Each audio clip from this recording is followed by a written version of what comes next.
Yon, welcome sa vlog guys. Ako nga pala si Johnny at welcome sa channel ko.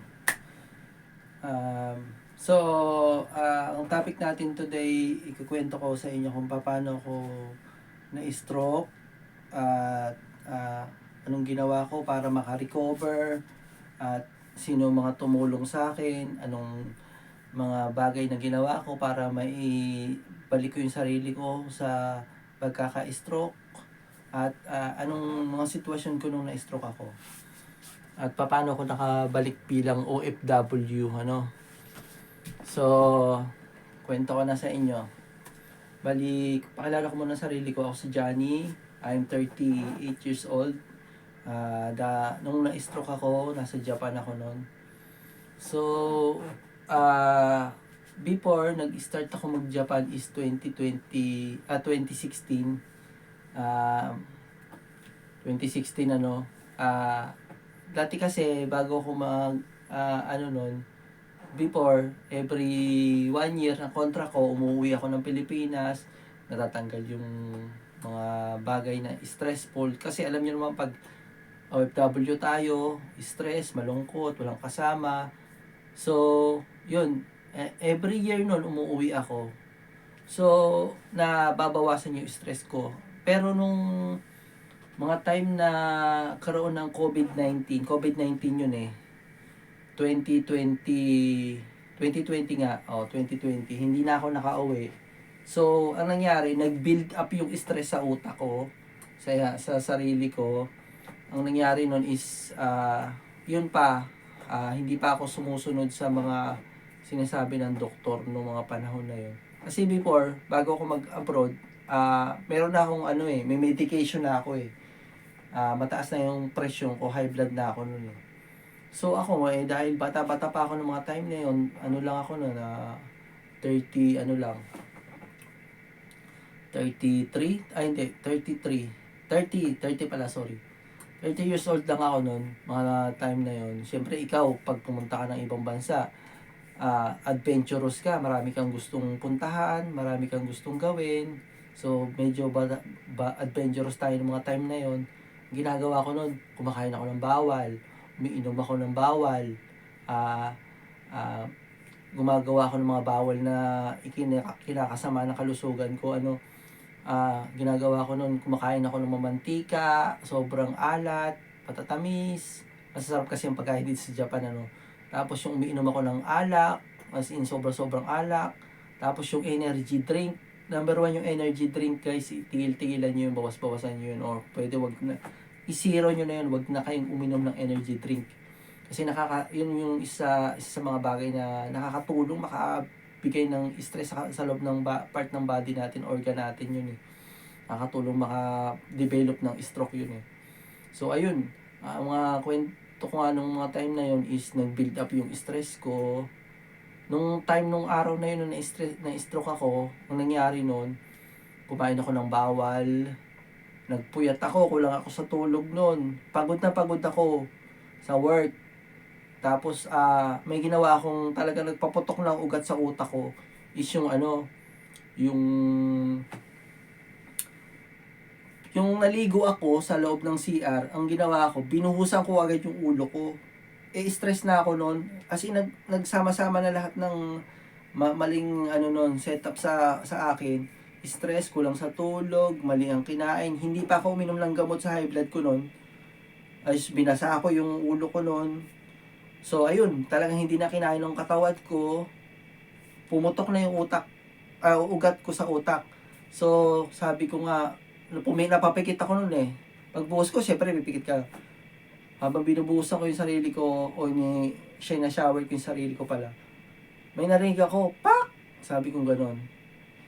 Sabi ko, ano kaya yung sabi kong ganon? Di, tuloy-tuloy lang ako. Tapos maya-maya, naramdaman ko parang kakaiba na. Kasi, sabi kong ganon, ano kaya to kakaiba? Parang nagmadali ako. Pinunasan ko yung sarili ko, nagpunta ako sa kwarto ko, tapos tinawag ko yung mga kasamahan ko, katrabaho ko. Sabi ko, pre, tulungan niyo ako, parang may kakaibang pakiramdam ako, parang ina-atake yata ako nagpapalpitate ako. So, mga 5 minutes or few minutes, hindi ko na magalaw to. Matigas na itong part ng body ko. Yung paa ko, hindi ko na mahakbang. pinaalalayan na nila ako. Tapos parang sabi ko parang kakaiba na. Sabi ko, ay pre, sabi ko gano'n. Hindi na to normal na atake lang, sabi ko gano'n. Na-stroke na yata ako, sabi ko gano'n. Diba, dinayagnos ko yung sarili ko, no? Dinayagnos ko yung sarili ko na kung ano yung nangyayari sa akin. So, ayun nga, buti na lang, na-diagnose ko yung sarili ko. Nagkaroon ako nag-isip ako, nabigyan ko ng ano, kasi kung hindi ko naagapan yon, hindi rin makakagawa ng paraan eh, kung anong dapat gawin eh. So, sabi ko, dalhin na ako sa ospital, tawag tayong ambulansya. Yun, tawag kami ng ambulansya, tumawag pala sila. Then, habang pinapasok ko sa ambulansya, ang ginawa pa nga ng mga staff, sabi niya, kinausap ako, sabi, kumusta ka? Anong nangyari sa'yo? Sabi ko, hindi ko maintindihan sila, siyempre Japanese eh. So, ang ginawa lang nila, parang ang ginawa nila sa staff, may ginawa silang, ano sa akin, in-interview nila ako habang sabi ko, bakit kaya ako tinatanong nito? Sabi ko gano'n. Yung pala, ang sistema pala nun, pag na-stroke ka pala, ang dapat mong gagawin is wag kang matutulog. Ano? Wag kang matutulog. Yun yung ginagawa nila sa akin. In-interview nila ako kung saan ako nakatira, ilang taon na ako, ganyan. Sino kasama ko, ganyan, may asawa ba ako. Parang in-interview ako nila hanggang makarating ako doon sa ospital. Pagdating sa ospital, ang gandaan pagdating sa ospital, hindi ka na anuhin doon eh. Wala nang tatanong kung hindi ka na bibigyan ng mga papeles, mga ganyan. Basta ididiretso ka lang talaga sa ER, emergency room. Yun yung kagandahan dito sa Japan, ano. So ayun, pagdating dito, pagdating pala dun sa ospital, dinala ako sa MRI, emergency room. Pinasok ako sa MRI sa parang bilog na may umiikot. Tapos, yun, sabi ko, Dok, ano bang nangyayari sa akin? Tinanong ko muna yung doktor. Sabi niya, ganito kasi yan, yung utak mo tumudugo, sabi ng gano'n. So, sabi ko, ay, ganun po ba? Anong pwede mangyari sa akin pag ganyan? Sabi niya, pag yan nagtuloy-tuloy, hindi ka na makapagsalita.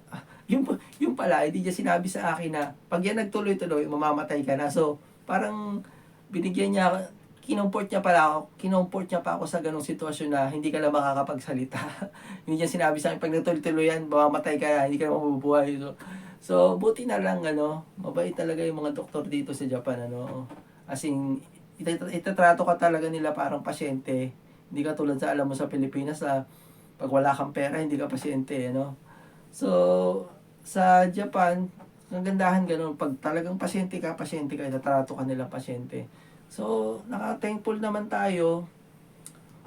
Tinulungan tayo talaga ng mga doktor dito. So, yung mga oras na nga yun, dinala ko, pagkatapos nung ma-check ako ng doktor, dinala ako sa intensive care unit, kinabitan na ng mga dextrose, ganyan. Tapos pinagbawal ang uminom ng tubig, kumain within 24 hours.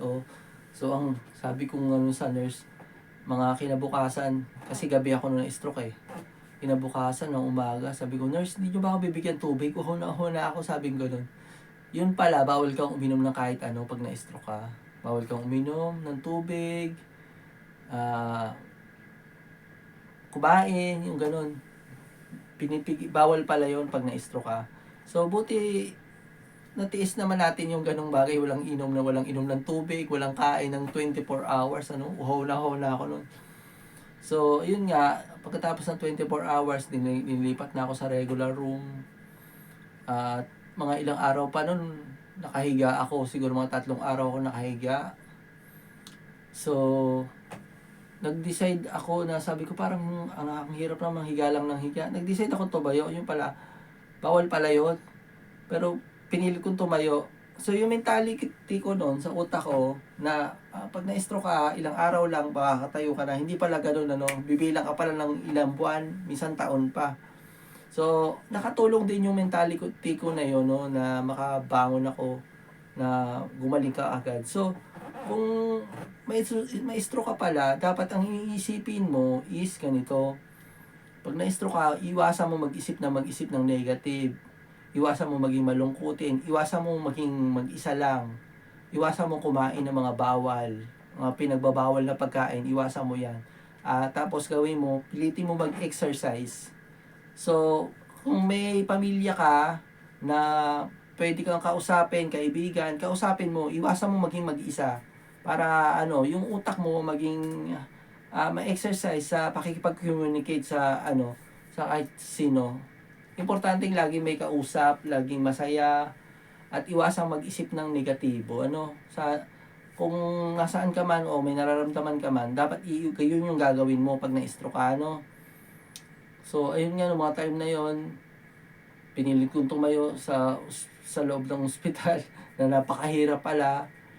Tapos, ang time din na yun, sabi ko sa sarili ko, ang lungkot-lungkot talaga dito sa Japan.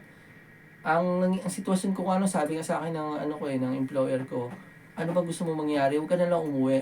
Sa isip-isip ko, gusto kong gumaling sa Pilipinas. Which is napakabuti talaga nung decision ko na yun, na naka-recover tayo agad.